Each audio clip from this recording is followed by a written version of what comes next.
Welcome to the Blur channel, everybody. Today we have a very special treat. My best friend of 25 years and renowned Star Wars expert has decided to grace us with his presence. Today we're going to talk about his personal favorite Star Wars movie, the one I have ranked at number 7, A New Hope. So why don't you say hi to everybody, Ty? Am I going to get the same introduction for every one of these? I hope so. I'm not an expert, but I am glad to be here. Always down to talk with you, buddy. Yeah. So I always talk about the contrast between us and the difference, why I call you such a renowned Star Wars expert. Because, we were both born in 97, only a couple days apart. I am an expert at that. Being born in 97. Yeah, kind of hard not to be. Very good at that. Yeah. So technically we're both, Gen Zers and everything. I talk a lot about on this podcast how the way I was raised, the order in which I saw the Star Wars movies shaped my perception of them because, after I was born, it wasn't long before the prequels came out. So I ended up seeing the prequels way before I saw the originals. My parents never bought those. They just saw the originals in theaters, and we just saw the prequels when they came out on DVD eventually. And it wasn't until I was like a teenager until I found out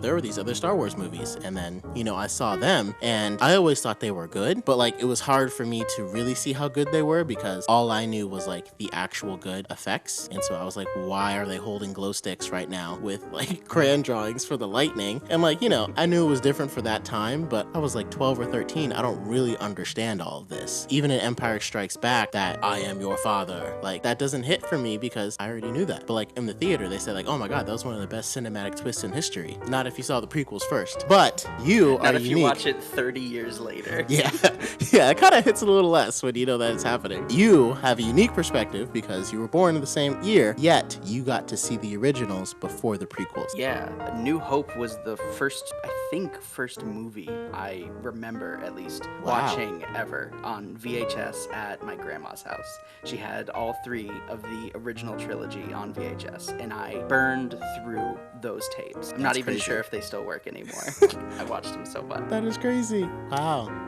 A New Hope especially always stuck out to me as my favorite, and I think I got a really cool perspective because it really captured my imagination. I know you say the special effects for late 70s, early 80s didn't really land for you, watching it in the 2000s, but for me, having no prior context, what blew me away is how much of it wasn't special effects and how much of it was practical effects. I think when you go down the rabbit hole of looking into the production of A New Hope, it's fascinating.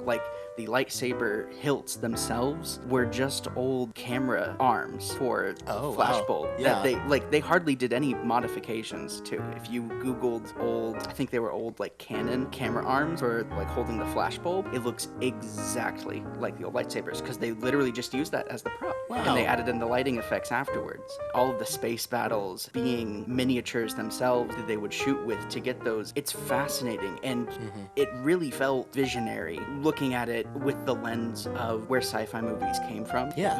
A huge landmark movie about 9 years prior, 2001: A Space Odyssey, in '68 by Kubrick. It's very intimate, and sci-fi of the time, at least the biggest sci-fi movies the decade prior, were very intimate. They were much darker. They were more adult. There wasn't as much accessible to young kids, and the movies of the time were also very linked to us humans on Earth today.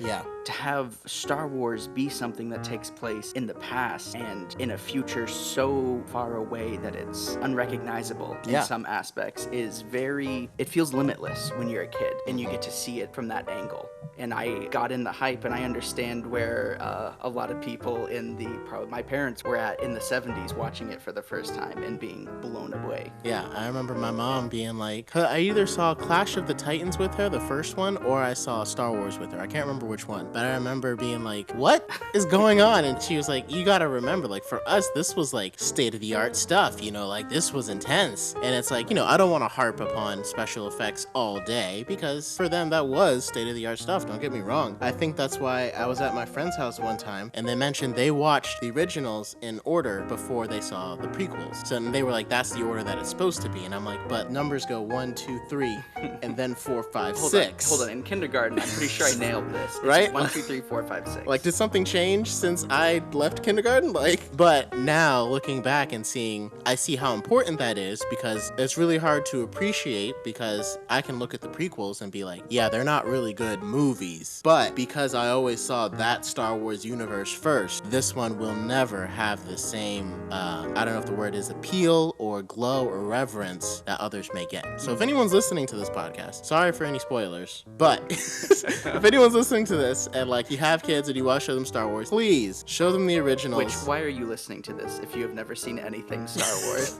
That's actually a very good point. Yeah, that's a very good point. Well, kudos, thank you.